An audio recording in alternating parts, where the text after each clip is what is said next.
Hello, fellow traders. 'Tis I, the Rumpled One. It's Monday, September the 17th, the year 2018. Let's talk trading, profit taking. As some of you who've known me for a while know that I produce something I call my exit playbook. But it seems like a few of the more recent viewers, I guess, haven't seen those videos of mine. So when you talk about profit taking, if you wanted to go watch my exit playbook videos and explains my exit playbook in pretty good detail, so you can have an idea what to do and how to make your own, because each person has to adapt the playbook for their own trades. And of course, part of the playbook is going to be good money and risk management, making sure you don't lose more than you have to or decide to by placing your stop loss and using the correct position size for that stop loss. And, part of it also in the money management is taking profitable trades. So, for example, if you got a 1% risk, meaning you're willing to lose 1% on a trade, and you find yourself up, somewhere between 1 and 2%, it might be a good idea to move that stop loss up to the 1% mark. That way, worst thing can happen is you walk away with a winning trade of 1%. And so now if your next trade is a loss, well, you're just back to where you started. So that's just, one way you can, think in the big picture, okay, where you're actually managing the money. I do that many times. I'll be in a trade and it's like, well, geez, this trade, maybe I could get, maybe I'm thinking, I'm up, say, 13 pips. It's like, wow, maybe I can get 20 out of this trade. But, I'm up 13, but I really, I don't want it to go back and only get maybe a 1 pip profit. So maybe I'll move that stop loss to 10 pips. Maybe I get wiggled out, maybe I don't. But if I get wiggled out, hey, I got 10 pips, right? So we can see here the euro yen. When I made yesterday's video or last night, we were somewhere around here. As you can see, we're now 4 above the previous month's open. We're in that upper wick zone on the monthly chart. And on the weekly, you can see we're in the upper wick zone here.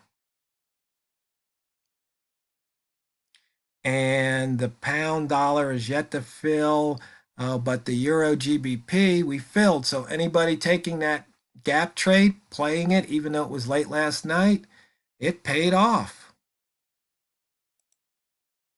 You can see here on the daily, we had went below the lower wick zone. We shot up through it into the upper wick zone, and we're now 2 pips below the upper wick zone on the daily.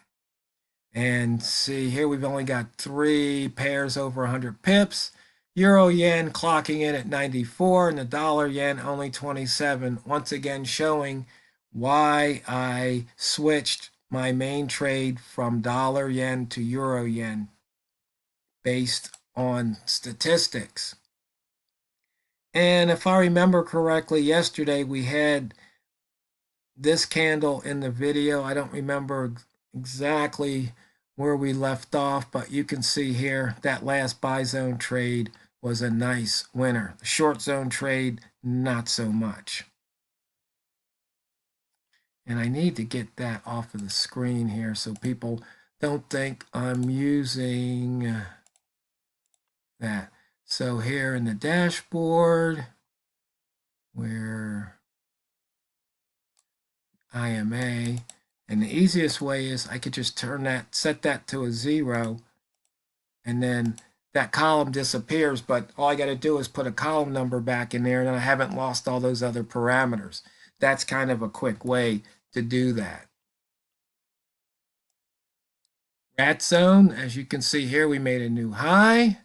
So the rat zone pushed up. Once again, we've got a turn trade here. We've got a rat reversal right here. Rat reversal. And you can see here exiting the upper rat zone. 94.2 pip range. Nice range on the day. Okay, we took out the daily pivot, weekly pivots here, and the monthly pivot we've already taken out once before. So maybe we look to hit that weekly pivot right here. On the daily, we took it out. And I need to put this back to euro yen. You can see here 3 ball at the bottom, green at the line, 2 ball at the top, red at the line. It's simple. But once again, the profit taking.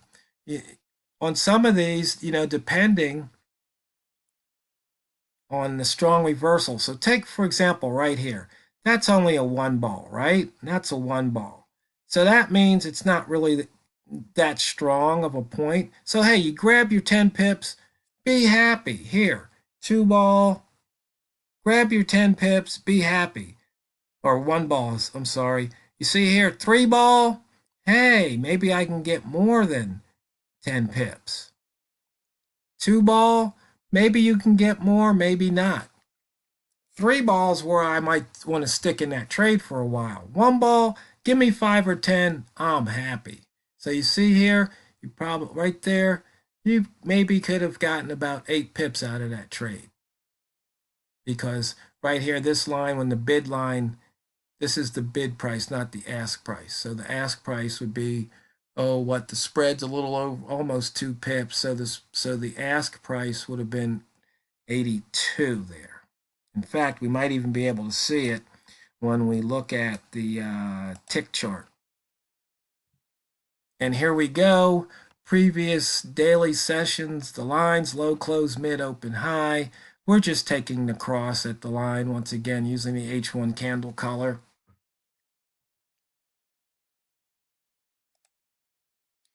The wick zone, we're coming out of that upper wick zone. We showed that on the earlier chart because you can see here price doesn't like staying in the wick zone. Profits on the wick zone, it's really hard to say. When do you take profit? Once again, maybe we look at price action. So for example, right here, you see if we took that wick zone trade and then we were right here, we were up, 5, 6 pips. And then you see here, this candle opened, right? And it reversed. Now, maybe you stayed in that trade, maybe not, but it came back, then it opened, and then right here, you can see it barely made a new high, then reversed. But you see here, when it cut back through either this low or that low, hey, price is going the other way. Just take the profit off the table. I mean, that's not something you can really. You could write down that exit strategy in the exit playbook, but it would be written as a strategy. And what I call this is candle scraping or wick scraping. You see these right here. It went back. It scraped right through those lines. It came back the other way. Call it a crossover, or cross above in this case. If it crossed above this wick, then it crossed above that wick. Hey, it's time to get out because there's no other. The only other wick is right here, and that was your entry. So you could say, okay, if price makes a new high and then crosses, in the case of a short, price makes a new low, and in case of a short, it crosses above a previous wick low, I'm out of the trade. Now, sometimes you're going to wish you hadn't gotten out, but that's hindsight. That's Harry hindsight. Randy Realtime's going to take the money off the table.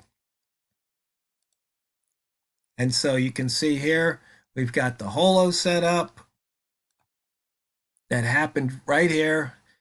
And nice profit at the moment. 81 here. Was 96. So there was a nice profit to be had on that holo. See here, you got a second chance. It dipped in, it came out, and you were off to the races. Inventory reduction bars. Once again, it puts in these lines. There was a long trigger there. There's a short trigger there, long trigger there. And the way I wrote the indicator, it's only going to show you the most recent trigger for the different time frames that you have. So right here, and you know what? I don't even think I wrote up I've got to work on the documentation for you guys, but see, I've got it loaded 5 different times to have all the different time frames I want to look at, because I put all those different time frames on the chart because I just wanted to see how price responded. It was still in the testing experimental phase, but it's proven that it can be profitable as a standalone or in conjunction with other methods. Once again, previous daily, weekly, monthly, open, high, and low, just more horizontal lines across the 3 time frames here. And we are just going to take these crossovers. We're just going to take, going up, cross above, long, going down, cross below, short. Simple stuff.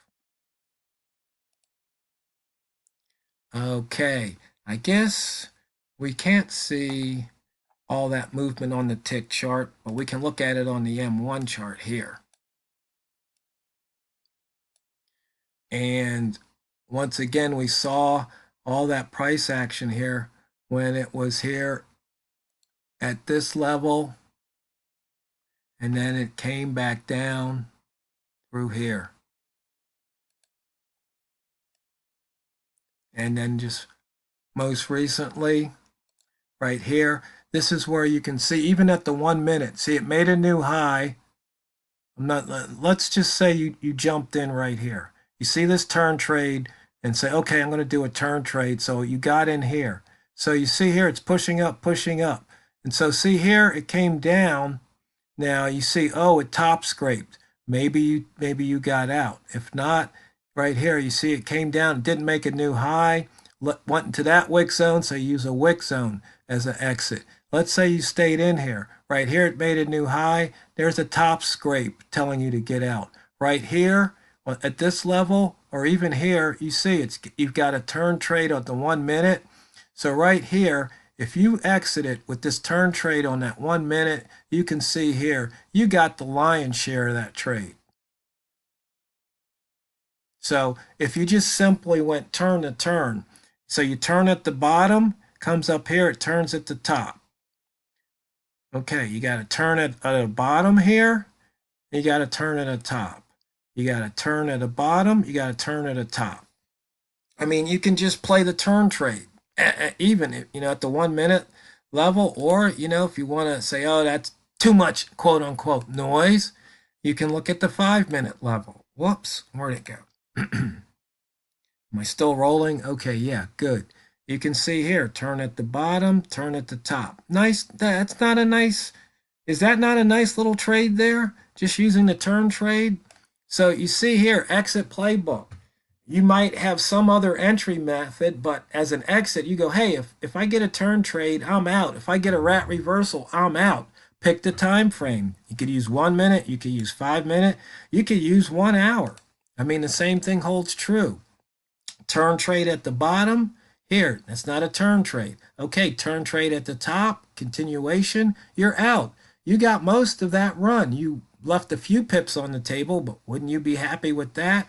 Right here again, you get a turn, not a turn, not a turn. Okay, right here. You get that turn right here, rat reversal, right? Okay, that's not a turn. You stay in. Okay, you got a turn right here. Once again, you captured. So to answer the question, that's ways to take profit. I really hope that helps. So fellow traders, when it comes to profit, taking profit, it's not what you trade, it's how you trade it. So let's get out there and continue the draining of the banks.